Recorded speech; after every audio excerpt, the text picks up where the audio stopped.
Today's episode of the Bleav in Steelers podcast is brought to you by betonline.ag. In week 13 of the NFL season is almost wrapped up. We've got an AFC East matchup between the Bills and the Patriots on Monday Night Football. And if you want to place a bet on the NFL action, betonline.ag is the place to do it. Big shout out to BetOnline, whatever sport you want to bet on, whether it's baseball, football, soccer, hockey, it really doesn't matter. Make sure y'all go to betonline.ag. Head to the new and updated desktop or mobile website to sign up today and receive your 50% welcome bonus on your first deposit. Just use our promo code BLEAV50. That's BLEAV50 to receive your bonus. Bet online, where the game starts. All right, cue the music. It's time to start the show.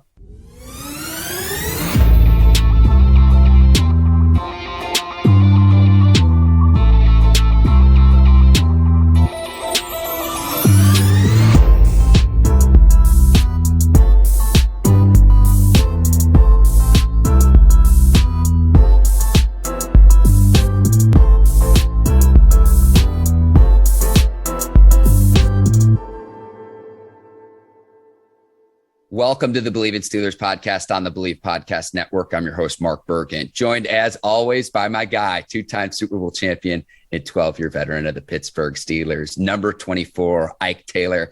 IT, Victory Monday tastes that much sweeter after a victory over the Baltimore Ravens. How you doing this morning, my man? Yes, sir. We talked about this earlier last week. We felt like it was going to be a close game. Again, I had the Pittsburgh Steelers beat the Baltimore Ravens, and they wind up pulling off that in Victory Monday because I am in the 412, so I'm rocking the 412. Victory Monday is always sweet, especially when you beat the Baltimore Ravens. I'm going to go right into my theory. Likely Big Ben's final time playing the Ravens at HEINZ Field, and he goes out victorious.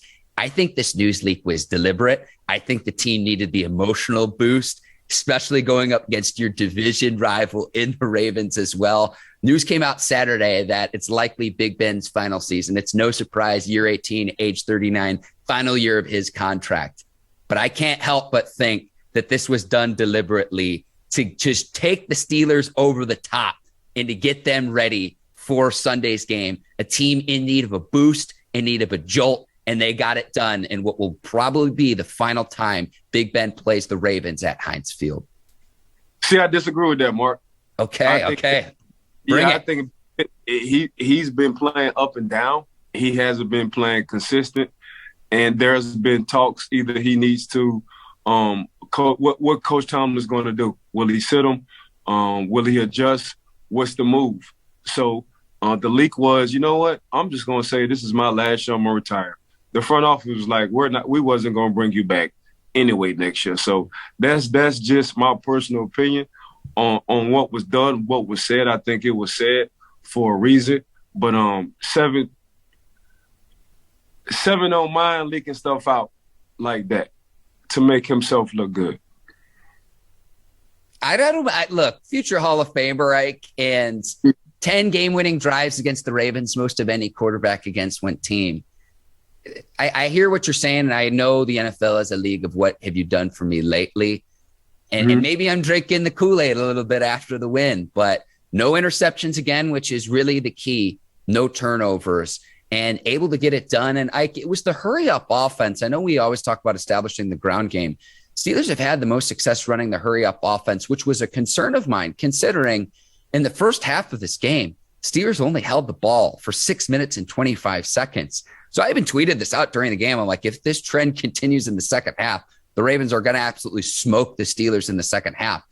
Steelers corrected things a little bit because they had the ball total for the game 23 minutes and 30 seconds. So not quite as drastic if you look at the first half, second half splits, because we know that Lamar Jackson and company and the Ravens can run the football. Yeah, Mark. But if you look at it, we talk about Ben not throwing the ball more than 30 times. She threw it 31 times. She had some key plays. He had some drops too by his receiver. So the score could have been a little bit different. You know what I'm saying? But we always felt when it's 30 and 30. What we mean by that is you run the ball 30 times and Ben throw under 30 times. Pittsburgh Steelers have a pretty decent record, and they're always putting themselves in position to win the ball game, and that's exactly what happened against the Baltimore Ravens. They ran down there 30 times, and they threw it 31 times. So that's a perfect scenario when it comes down to a balanced offense. I like how you specify what the Steelers 30 for 30 is. We're not talking about the ESPN documentary. Right. We're not talking about the Jameis Winston touchdown interception ratio. We're talking about the run pass play split of the Pittsburgh Steelers. I want to get to the drops in just a second because Diontae Johnson redeemed himself in this game after dropping what would have been a touchdown early on in the game. But I wanted to ask you, what did you make of Mike Tomlin's comments saying, hopefully we made those Steelers alumni proud tonight with our effort? He understands what it is to be a Pittsburgh Steeler. He understands the tradition. He understands we, in the early 2000s, we tried to mimic what them boys, them legends did in the 70s.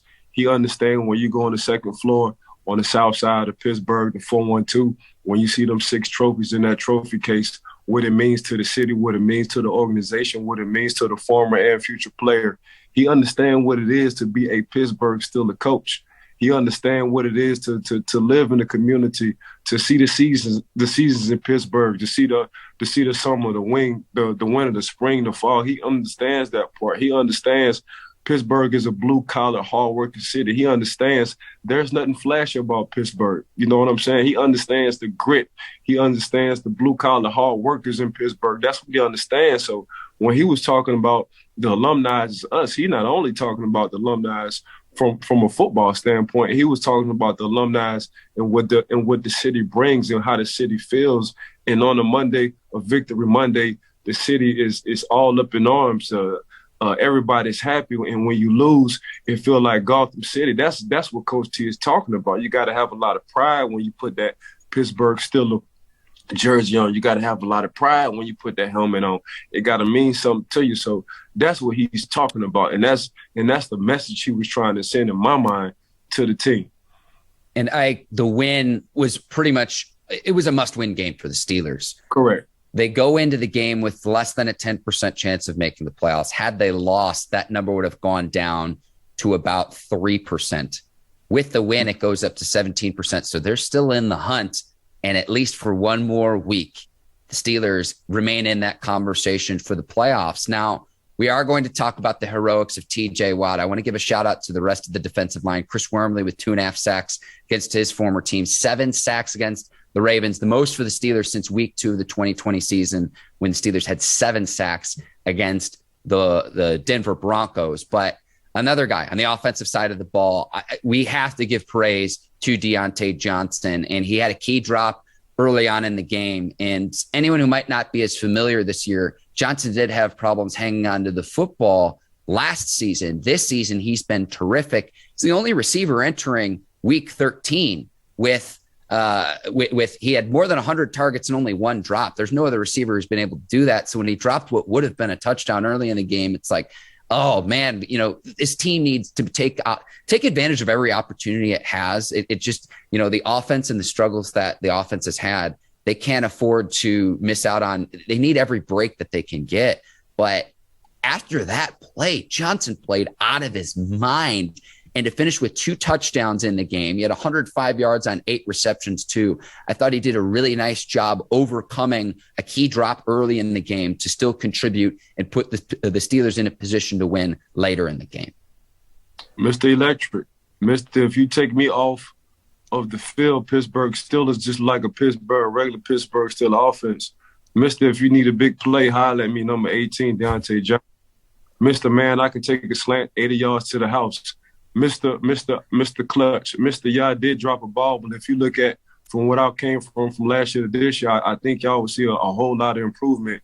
Mr. Man, I can't wait to get paid. Mr. I am Mr. Pittsburgh. That's Diontae Johnson. Mr. I did go to a small school, so I understand what it is to play and catch in the cold weather. That's Diontae Johnson. Mr. Man, I'm having a whole lot of fun out there. That's Diontae Johnson. Mr. I understand the rivalry. That's Diontae Johnson. Mr. Ben, if you need some help and every time you need to play, holler at me. That's Diontae Johnson. Ike, you're trying to get me to spit out my water. I know every time I take a swig to reset, you're trying to get me to spit it out. You almost got me. My bad. No, honestly, it would make for You got to do it for the pod, Ike. You got to do it for the pod. And see, now you've derailed at any point I want to bring up. Oh, here we go. Chris Boswell as well. See, Ike, you've derailed the whole show.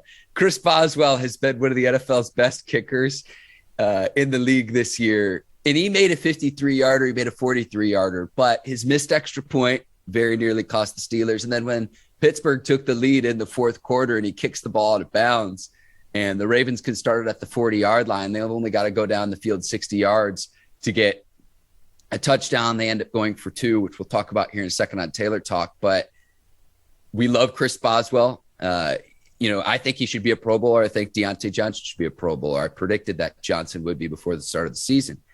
But I've got to call it how it is. Chris Boswell had the worst game of his season. I hope that it doesn't dwell upon him or anything. But that missed extra point very nearly cost the Steelers. And late in the game, too, that Pratt Freiermuth 2-point conversion after Deontay Johnson's second touchdown reception, that was a huge play as well in Sunday's victory for Pittsburgh. Yeah, Bozzy get a mulligan for me because he's been Mr. Clutch pretty much the whole season. You want to talk about somebody who's the MVP just overall between TJ Watt when he's healthy, Cam Hayward, or Bozzy. It's one of them three. So Bozzy get this mulligan. Luckily, the Pittsburgh Steelers did overcome a few missed points and kicking the ball out of bounds. But other than that, I just take this one. I give Bozzy a wash because for me, in my mind, just Mr. Consistent. If it's anybody who has been consistent over the course of this time during the season, it has been Boswell. Is there anything else you want to get to, Ike, with this game before we get to that 2-point conversion attempt by the Ravens for Taylor Talk? No, I agree with you. What you said earlier, Pittsburgh Steelers needed this game. AFC North game, divisional game. Yeah. They definitely needed this game. They was down earlier. They overcame. They fought. They did exactly what I thought they would do. So for me, man, I'm just happy the Pittsburgh Steelers. And I'm in a 4-1-2 right now, slinging cigars, but it's Victory Monday. Where did you watch the game, Mike? So they got a cigar lounge called Rocky Patel Burns, and it's like a couple of blocks right down the stadium. So I was slinging cigars as well, watching the game, and just being a fan, enjoying myself with the fans. Also networking, slinging these one-of-a-kind cigars. He's rocking the one-of-a-kind T-shirt for anyone listening to the Bleav in Steelers podcast. All right, let's go to Taylor Talk, Ike. And this footage, courtesy of NFL Game Pass. Ravens score on a Sammy Watkins touchdown pass. They trail 20-19, and they decide to go for the 2-point conversion. On brand for the Ravens. They're known for doing this in 3rd and short, 4th and short scenarios, saying, hey, let's go for it. Let's go for it. But it was Lamar Jackson's pass just beyond the outstretched arms of Mark Andrews. And we're going to pull up the clip now here, Ike. What did you see on this play? We're going to break this down. It was what I thought was a brilliant play designed by John Harbaugh, Greg Roman and company with the Ravens. But what did you see here, Ike?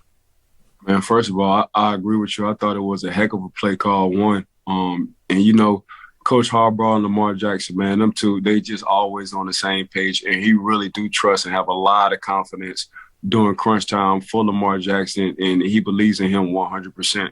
Now, on this play, if you just look up top, Mark, you know how I feel. And you play football, you play a little cornerback back in your day. It's something called press coverage. So you got the two between the corner and the safety up top, man. I felt like one have to be in press coverage. And the reason why I do like press coverage, it alters routes. And when I used to play, when I used to get in press coverage, for me, in my mind, you're only going to give me 2 routes. You're either going to give me a fade or you're going to give me a slant. So basically, I'm just trying to take everything out the wide receiver route tree and help myself knowing the 2 routes that can possibly come. So I felt like one of the guys up top should have been press coverage to knock everything off. We used to call it a high-low. I mean, if you want to press the guy on the ball, even though you can press him on the ball, but you got the guy sitting in the slot. So that's just what it is. You always want to disrupt the timing, so say, between the receivers and the quarterback. Now at the bottom, I understand Sutton is just sitting outside. He has body position by Minkah Fitzpatrick, so I understand that part. I don't want him pressing because if he press, man, Lamar can just throw a fade to the back of the pylon, sitting at that position. So I get why he's off right now. Now, on this play, my personal opinion, I think they're playing man coverage. And for me, with that draw and this fake, I think Minkah Fitzpatrick got caught with his hand in the cookie jar. His man is Mark Andrews, you know what I'm saying? But between that draw fake, he kind of bit the cheese, so say. And just like Coach LeBeau said, man, your eyes can be your best friend or your worst enemy. Luckily for Minkah, you know, the play wound up being what it was. But if you just look at T.J. Watt, man, this guy has been, when he's played 16 and a half, you know, sacks in 10 games, man, he has a case. He just hasn't been consistent for the defensive player of the year. Now, he's playing three guys. If you just look at it, and I might not look at it. So you got Mark Andrews coming his way. He's playing the draw, and he's also playing Lamar. Now, you got a guy, it's 3-on-1, and he's going to wind up making this play. Now, if we can just run this play, he's going to alter Lamar Jackson and make him step up in the pocket, and he can't deliver an accurate pass. But I think from the get-go, if Minkah Fitzpatrick had his eyes on the ball, that would have been – I had his eyes on this man, which is Mark Andrews.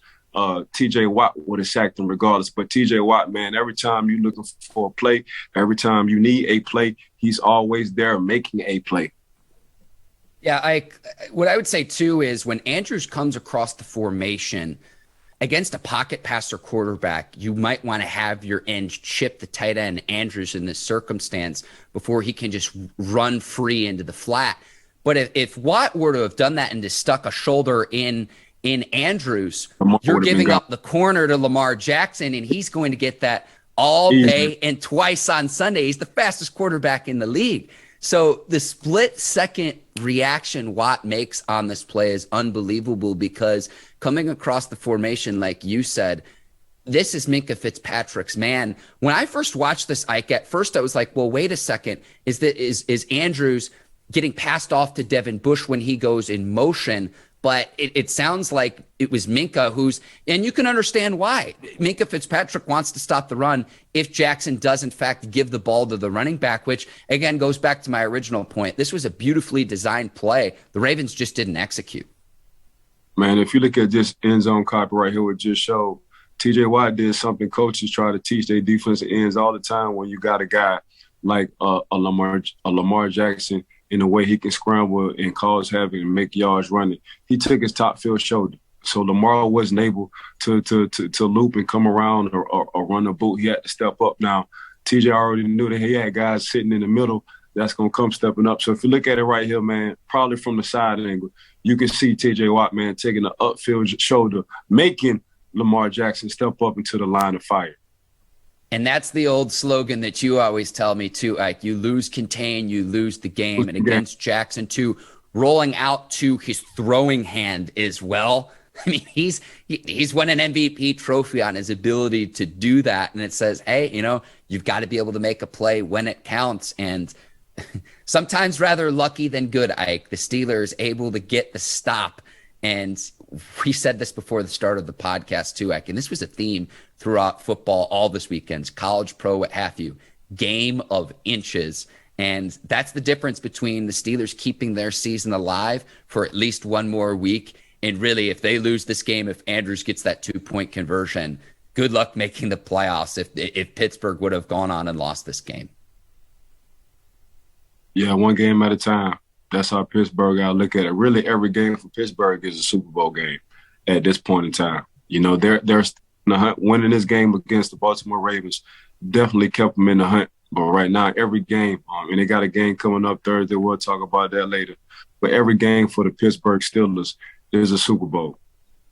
100%, Ike. And again, that footage courtesy of NFL Game Pass. We're going to take a quick break here to tell our viewers and listeners about our newest sponsor, Lightbox, Ike. And it's the time of year, it's the holiday season. You might be thinking about popping the big question to your significant other. You might just want to get them some new jewelry. And so Lightbox lets people do this all over the world. They've got cutting edge technology and innovative techniques. And they've cracked the science of the sparkle, creating the highest quality lab grown diamonds you can find at a light price of $800 per carat. It ain't a thing. If you're looking for some bling, make sure y'all go to Lightbox and get your significant other some bling bling, baby. This is the best ad read we've had, Ike. Visit lightboxjewelry.com to add sparkle to your holiday shopping. That's lightboxjewelry.com. Lightbox diamonds, never a dull moment. Ike, other week 13 NFL observations. I tell you what, Justin Herbert can hit. I don't know if you saw that tackle. You used the word wham. And it wasn't even on an interception that he threw. He completes the pass to Austin Eckler. Eckler fumbles the ball. I don't want to see my franchise quarterback lay in the wood like that very often. I want to keep his shoulders healthy. But, man, I like Justin Herbert, the quarterback. Are we sure he shouldn't be playing linebacker? If you look at his size, you're talking about a kid who's 6'6", 6'5", damn near 250 pounds. I know they say 230 something, but when it comes down to December, man, them guys pick up between 15 and 20 pounds. That's just what it is. He that 230 might have been 230 for training camp, him coming off a fresh off-season looking good and slim. But you want to talk about a mentality. Man, he's setting the tone. He's setting the tempo for his team. So his homeboys on defense, especially guys on offense, if my quarterback would have hit somebody like that, I'm like, man, I got me a good one. Now, do I want you to do that ever again? Hell no. You all the franchise quarterback. I do not need you in that kind of line of fire. But the fact that you did put that thing on tape and you did display you're not scared of nothing and you will stick your nose in the fan, I'm riding with you 24/7. Hey, FaceTime versus FaceTime, as you like to say, Ike. And I thank the Chargers for taking care of the Bengals. Helps us out in Pittsburgh in the AFC North race. So thank you to the Chargers for taking care of business Sunday. Also, the Lions will not go winless. They win at the buzzer against the Minnesota Vikings. We're going to be breaking down Steelers and Vikings here in just a bit. But I wasn't surprised, Ike, because the way that the Lions have played this season, they almost beat the Steelers in that tie earlier this year. They probably should have beaten the Ravens, if not for a 66-yard NFL record field goal from Justin Tucker. So I'm glad we could put this narrative to bed of will we have a winless team in the first 17-game season, because I know that the Lions aren't very good, but the way that they've played, they're not as bad as some of the teams that have gone winless in this league. They lost some just really, really close games, and then they were finally able to get it done on Sunday. And I know our guys over at the Bleav in Lions podcast, Ike, they weren't just doing cartwheels with the victory. They're doing backflips. They were so happy. So the Lions finally get a victory in the Dan Campbell era. Yeah, it was just a matter of time for the Lions to get a dub, man. If you just look at what the Lions been doing, man, they've been playing tough, but they only been playing tough damn near for 3 quarters. And it seems like they always running out of gas. Now, they're very tough. They're gritty. They're their coach's personality. They're a ball fight kind of team. It's just, they've been finding ways to lose the ball game, and they can't find a way to close the ball game. But luckily, this Sunday against the Minnesota Vikings, them boys got their first win, and they deserve it. But at the same time, you just knew it was a matter of time. The Lions wasn't going to go not winning a football game this 17-game season. Ike, a few other NFL observations, and then briefly we'll get to college. The Chiefs seem to be back. They take care of business against the Broncos. And this Chiefs defense, the last several weeks, it was a Swiss cheese defense early on in the year. All of a sudden, and it's really been since they brought in Melvin Ingram. So Chiefs fans, you could thank the Steelers for helping improve your pass rush. Now, I know the Chiefs had a lot of injuries on the defensive front too, right?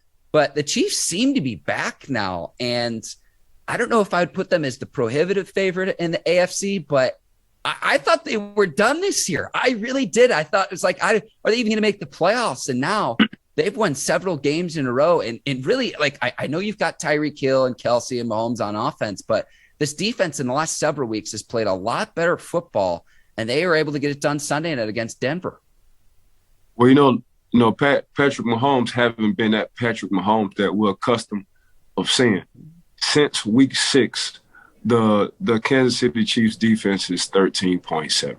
That's how many points they're giving up. They number 1 in the league giving up points since week 6. Then it's the Pats. Then after the Pats, it's the Dolphins. So the Kansas City Chiefs, man, they made some major adjustments on the defensive side. And when you're giving up 13.7 points a game, as Coach Tomlin like to say, man, you cooking with gas. You're giving your offense, you're giving your team a huge opportunity to win a lot of ball games, and that's exactly what the Kansas City Chiefs are doing right now on a 5-game winning streak.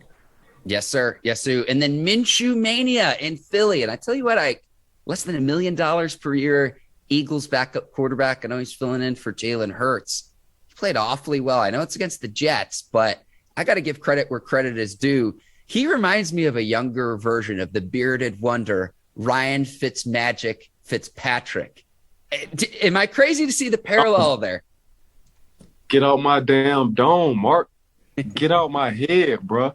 You was thinking the same thing I was thinking. You know what I'm saying? I was about to say that, but you wound up saying it before me, man. But that's exactly who you remind you. The boy just got swag. You know what I'm saying? Regardless on whether he plays good or bad, he just going to be like, man, F it. I'm going to play me some football, whether y'all like me or not. And that's just what it is. And you saw his team rally around him, so he's been a starter in the league. He's just been Mr. Consistent when it came down to the Mr. Inconsistent when it came down to the Jacksonville Jaguars. But you talking about a guy who can come in and win a few games as a backup. That's definitely Minshew. College football, Ike.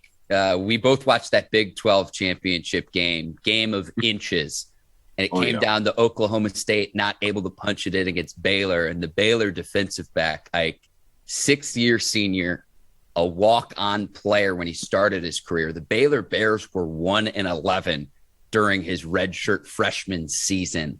And that's what college football is all about. And I know you started your college career at Louisiana Lafayette as a walk-on player as well. I thought that was the best game this weekend, was that Baylor-Oklahoma State game. And if not for a few inches, the Oklahoma State Cowboys could have very well been in the college football playoff. They come up just short in what was a terrific game on Saturday. Shout out to the Raging Cajun for winning the Sun Belt Championship. Big shout out to Coach Bill Napier for taking the coaching and taking this program to a whole nother level.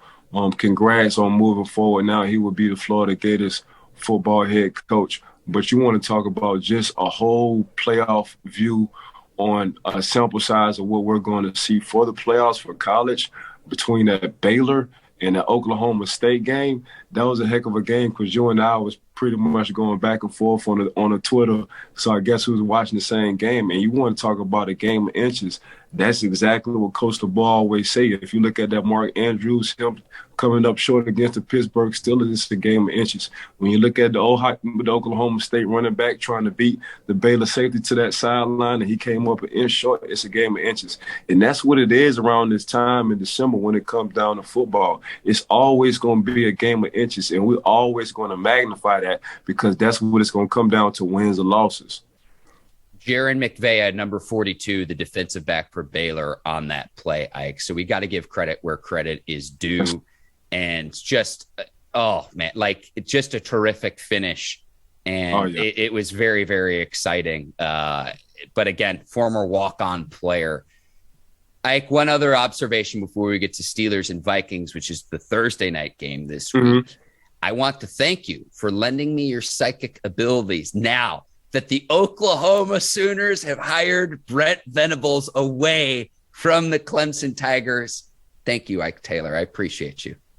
Nah, you were spot on that one, bro. We talked about that earlier during the week, and we got to make sure we start putting a lot of this stuff out on the podcast because a lot of things between you and I, what we be saying, it really be happening in real life. And so we just got to, I don't mean to toot our own horns, but people kind of see what we talking about, and we don't miss too many times. You know what I'm saying? You hit on this Brett, you hit on this Coach Brett from Clemson going to Oklahoma just as well as you talking. I thought you was crazy during the summertime when you said, Aaron Rodgers might have a shot on being a Pittsburgh Steelers. So, Mark, you've been hitting it on the head for a few topics, and you've been 100% right. We just got to start pushing that out more because, man, you on fire right now, and you need to get out of my head, to be honest with you.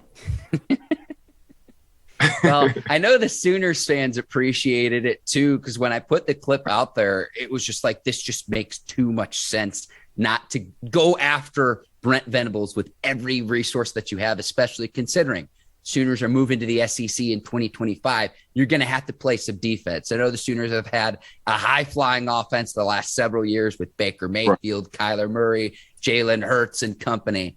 You got to play some defense once you get into the best conference in the land. And so to me, it was just like, let's put 2 and 2 together. He has previous ties to Oklahoma as well. Let's fortify that defense. And then once we move to the SEC, where the grass is greener, the girls are prettier, and the sky is bluer, I mean, that's just how it is in the SEC conference. So that's how I saw that playing out. No, they getting exactly what they missed and exactly what won them championships back in the day, and that was defense. And, you was right between, Baker and Kyle Lamar and those guys. He's been having some Heisman Trophy guys, and they've been putting up points, but they haven't been stopping nobody when it comes down to on the defensive side. So now it's going to be total opposite. They're going to be putting up a lot of points, and they're going to be stopping a lot of guys because their head coach is so defensive-minded, and he's been doing a great job at Clemson for the past 10, 12 years. All right, Ike, week 14, and it's coming at us sooner than normal because the Steelers are playing on Thursday night against the Minnesota Vikings. Vikings coming off that loss to the Lions. And so I kind of wish they had hung out against Detroit because I think they're going to be very frustrated and upset now. Dalvin Cook will not play with that shoulder injury. The Vikings at home are a 3-point favorite, which I've told people this all year long. 3 points at home usually means that odds makers see the two teams as relatively even. Over under at 44.5. Ike, we usually do our score predictions for our Friday episode, but we're going to be recording Friday this week after the Thursday night game. So Ike Taylor, week 14, Steelers at Vikings. Give me a score prediction for that one. 24-21 Pittsburgh Steelers. TJ Watt is healthy. You see what TJ Watt can do. TJ Watt have 16.5 sacks in 10 games. You know what TJ is. Got Cam up in the middle. So this defense is looking like the defense they need to look like when it comes down with playing with pride and being where they need to be and making plays. Minkah Fitzpatrick starting to get hot. He had another interception against the Baltimore Ravens last night. So this is the defense I wanted to see. This is the defense what I thought it should be. So I like TJ Watt coming off the edge. I'm gonna go with the Pittsburgh Steelers because how you like what Kirk Cousins said. How you like that now? How you like that? Yeah, you like that. Yeah. Yeah, you like that, don't you? You got damn right. I like TJ Watt coming off the edge and sacking your butt. Taste of his own medicine, Ike. Yes, sir. TJ Watt it tied the Steelers single season record with your former teammate Ike, James Harrison, the Defensive Player of the Year in 2008. So he's done that in 10 games. I understand it's a different league. It's more of a passing league now. But doing that in 10 games, it's like I can't help but wonder. One thing, I want to make sure I state this for the record too, Ike. I would expect records to be broken, single season records, considering that we've expanded to an additional game. I kind of liken it to where back in the day, I want to say this happened in the 80s. You can look this up. When the league went from a 14-game regular season to a 16-game regular season. And before that, I believe it was like a 12-game back when like Jim Brown played. So it used to be, from an offensive standpoint, an 1,000-yard season used to mean a little bit more because you had fewer games. I would expect single season records to be broken. What I'm kind of more curious about, and this is the nerd in me coming out now, and our listeners and viewers, please bear with me here. But what I would be more interested in seeing is, are records broken at a quicker rate, or say in a 16-game season, what's Watt's sack total in 16 games versus that additional game. So I am expecting some of these records to be broken because each team has one additional game now. So I just want to state that, but tying that record in only 10 games played because Watt's been out with lower body injuries. I mean, the fact that the Steelers got him back for this game was remarkable because we didn't expect him to play with the fact that the Steelers put him on their COVID list. So the fact that he was able to test negative twice and actually play on Sunday, I mean, without Watt's efforts, I don't know if they beat the Ravens. Yeah, I mean, that just letting you know how Watt feel about in the magnitude against an AFC North divisional opponent. I'm sure Watt had a lot to do with making sure he got himself back in position to play against the Baltimore Ravens. So just a huge kudos, a big shout out to not only the medical staff for the Pittsburgh Steelers, but TJ Watt being a professional and putting his body and doing everything he needs to do to come up with the 2 negative tests and put himself in position to be able to play against the Baltimore Ravens coming off that COVID-19 list. I'm going to take the Steelers against the Vikings as well, 24-20. This isn't a good thing. You should be fading my picks. My picks, if you go back and watch week by week, we haven't been tracking it. And the reason we haven't been tracking, I've been off all year long. So I was going to ask you, should I pick against the Steelers? Because then you can fade my pick. And that fading me has been the strategy this year. But I see it 24-20. Should I change the score for the Steelers' sake? No, we just off by a point. I said 24-21. You said 24. By the end of the day, I wrote this down in advance of the show. I promise you I didn't just copy you. I promise you that. But this is always the best.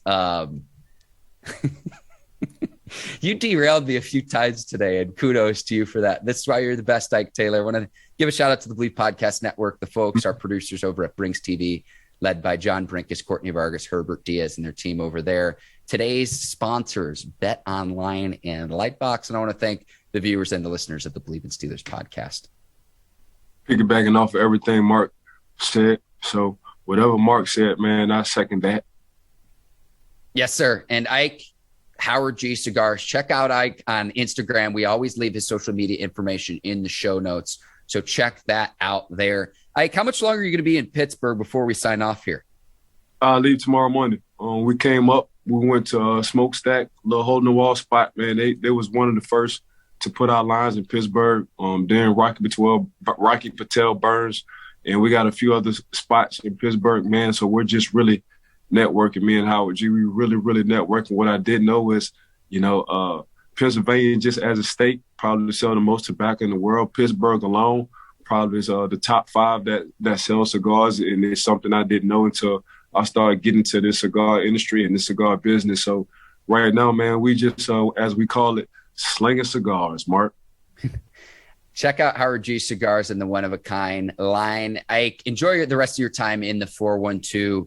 And I'll go ahead and sign off for the both of us here. For Ike Taylor, I'm Mark Bergin. Thank you for listening to the Bleav in Steelers podcast. We will see you Friday following the Thursday night game between the Vikings and the Steelers. Until then, take care and so long, everybody. Peace.